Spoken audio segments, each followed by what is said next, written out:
All right, I am going to work through some flow rate practice problems. Um, so let's get started.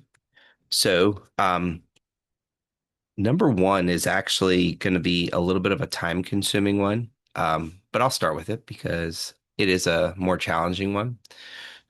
So what this question is asking is to convert a patient based off of their weight using the micrograms per kilogram per minute, and then with this available. So I'm going to walk and talk through this. If you ever get stuck on a question like this, dimensional analysis is really helpful. But basically, what we're going to do is just kind of like as an overview, I'm going to take the patient's weight in kilograms. So sometimes it might be given to you in pounds. Make sure you convert it to kilograms first. Then we're going to factor in the microgram per kilogram per minute. Now, because we have micrograms and milligrams, we need to convert either milligrams to micrograms or micrograms to milligrams. My preference is to leave the available as is. So what, and then the other thing is, when we're doing an infusion rate, we're actually looking for ml per hour. Okay. So I need to convert micrograms to milligrams. So this will end up being milligrams after I account for the kilograms. It'll end up being milligrams per minute. Then I need to convert minutes to hours. So milligrams per hour. And then I can get to ml per hour. So I'm just giving you the bird's eye view of like kind of the progression before I do anything. I'm actually going to do I'm going to convert minutes to hours before I convert micrograms to milligrams, but you'll see what we're doing here. So step one is pick the patient's weight, 70 kilograms times the 5 micrograms. And then I always write it like this. Those of you who've been following me for a little while know I like to use the dimensional analysis approach because then I can see what I'm getting rid of and what I'm left with. Okay. So I get 350 micrograms per minute. Now, the next thing I'm going to do, and this is just my preference, is I'm going to go ahead and multiply by and convert, I'm sorry, minutes to hours. Okay. And then when I do that, I'll get 60 times 350. Get my calculator.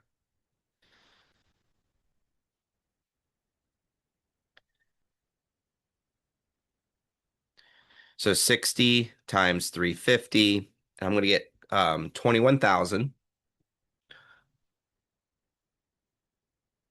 And that's still micrograms. So 21,000 micrograms per hour.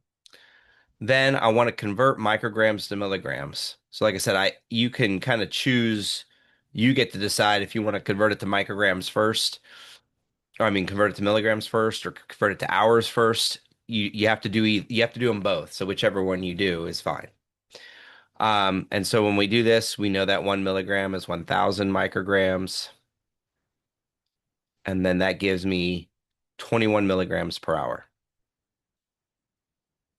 Now, if you're somebody who has been taught like you don't put an equal sign, you just keep hitting times, that's perfectly fine. You could set this up. I'm chopping this up just to kind of show you the strategy and what happens at each step.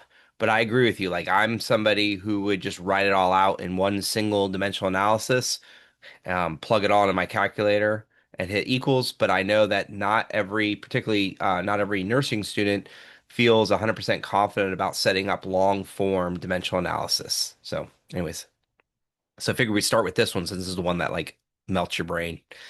All right. Now that I have 21 milligrams per hour, now I can convert milligrams to milliliters using my available. And I do that by putting my mg's down here and the 400 that goes with it, the ml here and the 250 that goes with that. And when I plug that into my calculator, 21 times 250 divided by 400 gives me 13.125.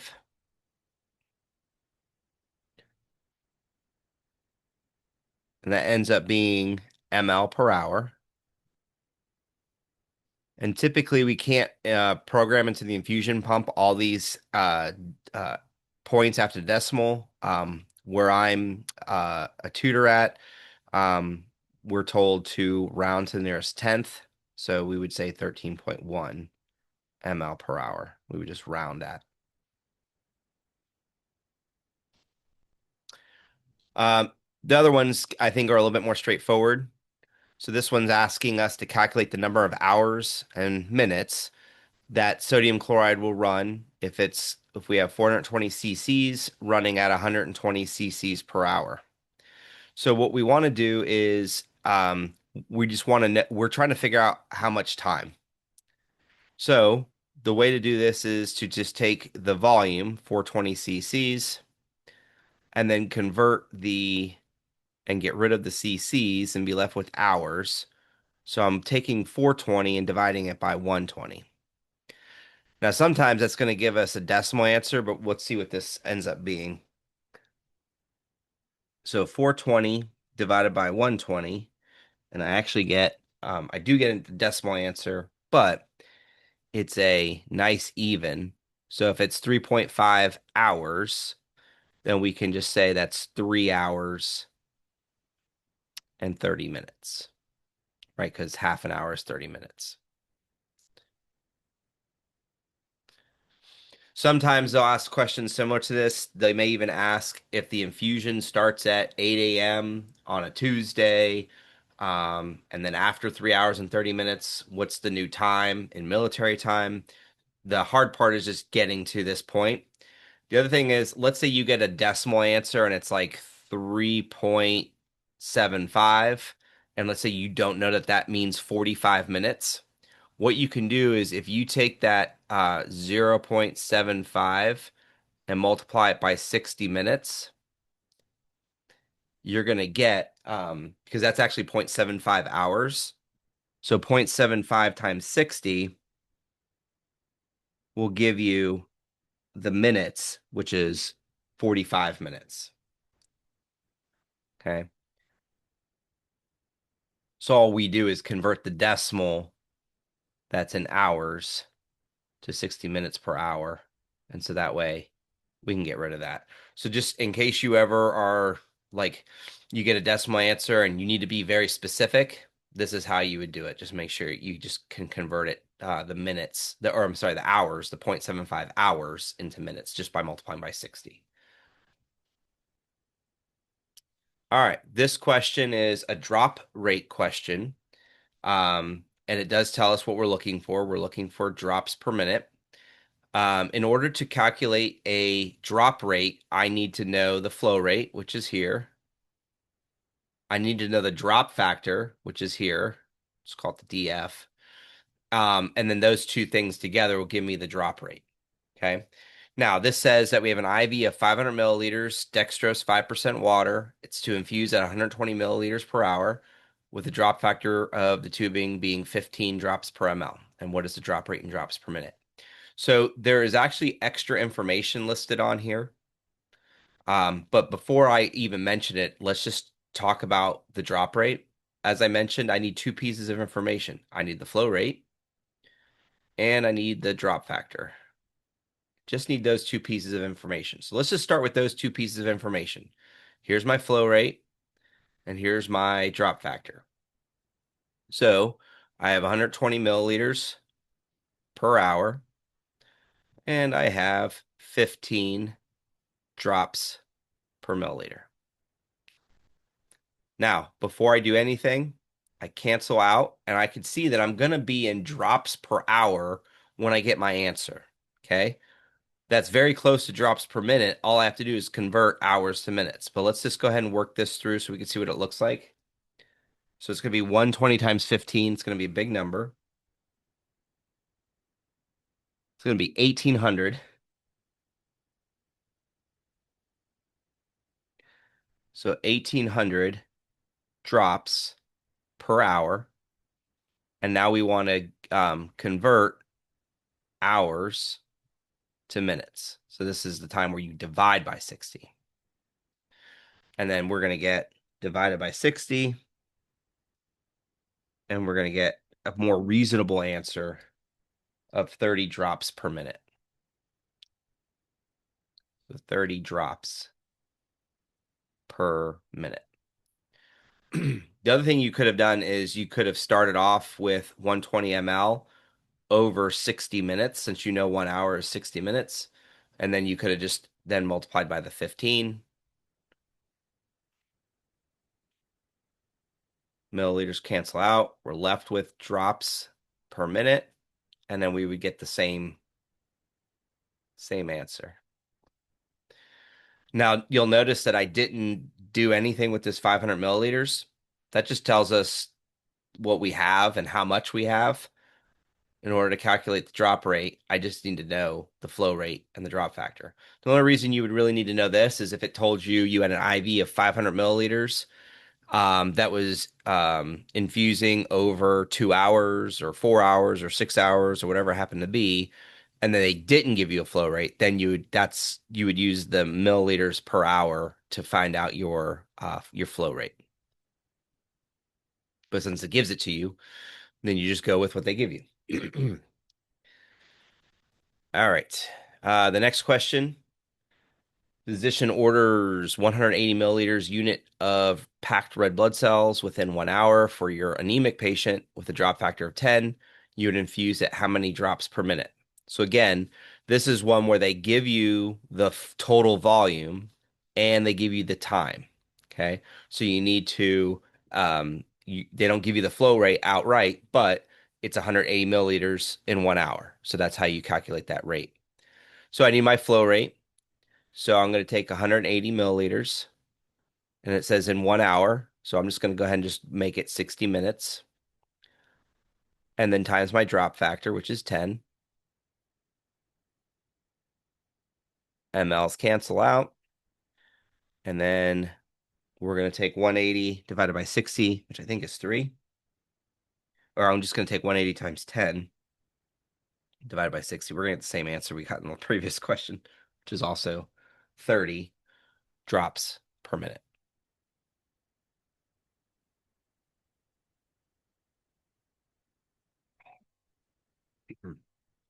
Another drop rate question.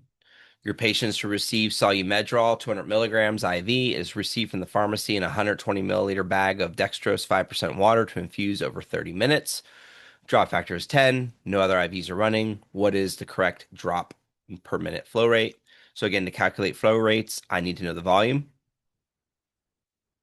over the time, just 30 minutes, times the drop factor, just 10.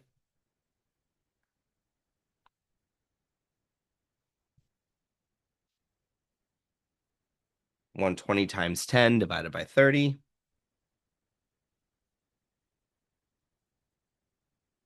And I get 40 drops per minute. And you may have noticed that I also ignored a piece of information, the Solumedrol 200 milligrams. That's important to know that the patient's receiving the correct medication, but it doesn't help us to solve for the flow rate or the drop rate that we're calculating for. Remember, in order to calculate drop rate, I need to know the flow rate, ml per hour or ml per minute, and I need to know the drop factor. So as long as I have those two pieces of information, if I needed to convert this to mLs to get to that, then maybe that would be important. But for this particular problem, this is extra information. Just tells you what the med is, doesn't necessarily tell you about the calculation for the infusion. All right. For this question, physician orders heparin IV to infuse at 750 units per hour. Solution strength is 25,000 units of heparin in a 1 liter bag of dextrose 5% water, and they want us to convert units per hour to ml per hour. So the question here is, how do I go from units per hour to ml per hour? That's what this question is asking. Okay. So as long as I have a way to convert units to mLs, or a way to relate those two units, then I can make this conversion. Okay. So what allows us to do this is actually our IV. We have 25,000 units and we have 1 liter, which is 1,000 milliliters. So um, some students like to start with the mLs. I always just start with the rate. I always say this is kind of like converting kilometers per hour to miles per hour. It's just we're just doing a conversion, like you know, uh, Celsius to Fahrenheit and vice versa. But we have a rate here, which is sometimes makes it seem more complicated. But I'm going to start with my what they gave me, 750 units per hour. Then I want to get rid of units and exchange it for ml. So I have 25,000 units of heparin and I have 1,000 milliliters of dextrose 5% water. So units cancel out. And before I do any math, I can see I'm in the correct units. I think where a lot of students sometimes get hung up on this is they're trying to do like ordered over available or desired over have with these questions. You can do it. You just got to keep in mind, like that the units, which units to kind of divide by, which ml to multiply by. So sometimes you can get lost in it. This is why I write it out this way. So if you ever get stuck, practice writing it out in a dimensional analysis way, just so you have another approach. So I'm going to take 750 times 1,000 divided by 25,000. And I'm going to get, let me just double check I felt like I hit an extra zero times 1,000 divided by 25. 1, 2, 3. Yeah, okay, I had the right answer. And I'm going to get 30, which seems to be the answer of the day for these questions, ml per hour. So I think we're going to work through maybe one more of these. So here's another example. Physician orders heparin IV to infuse at 1,250 units per hour. We have a 500 milliliter IV with 25,000 units. So I always say these stay together. So they're part of the same IV. So we want to keep those two pieces of information together. And we're looking for flow rate. So, like I said, I'm going to do exactly what I did in the last one. I'm going to take my 1,250 units per hour, and then I'm going to convert units to ml. I'm going to use the 500 ml, 25,000 units. Units cancel. Before I do any math, I can see that I'm in ml per hour. All right, so we'll take 1,250 times 50 and then divide by 25,000. Is that right? Oh, I did 1,250 times 500, sorry, divided by 25,000. There we go. You'll notice that I'm double checking what I type in my calculator. I want to make sure sometimes I will do it twice just to make sure I'm doing it right. Because if you get two different numbers, then you want to make sure you want to double check your work. And like that's what I did. I had multiplied by 50, I got 2.5, and I was said to myself, that doesn't seem right. And then I realized my error was that I was that's supposed to be 500, not 50. Okay. All right, last question. You have a diabetic patient that requires 0.9% normal saline, 500 milliliters with 100 units regular insulin. So this is what's in your IV, 500 mil, 100 units. It's infusing at 15 units per hour, and we want to know what the flow rate is. So again, we just have a different medication. So this time it's 15 units per hour. I don't want units per hour, I want ml per hour. So I want to get rid of units in exchange for ml. So 500 ml, 100 units, units cancels. And then what we'll get is 15 times 500 divided by 100, and then the flow rate for this would be 75 milliliters per hour. Excuse me. If I wanted to, because sometimes this question is, let's say they ask you ml per hour, and then they want it to go to units per hour. They actually want to know the reverse.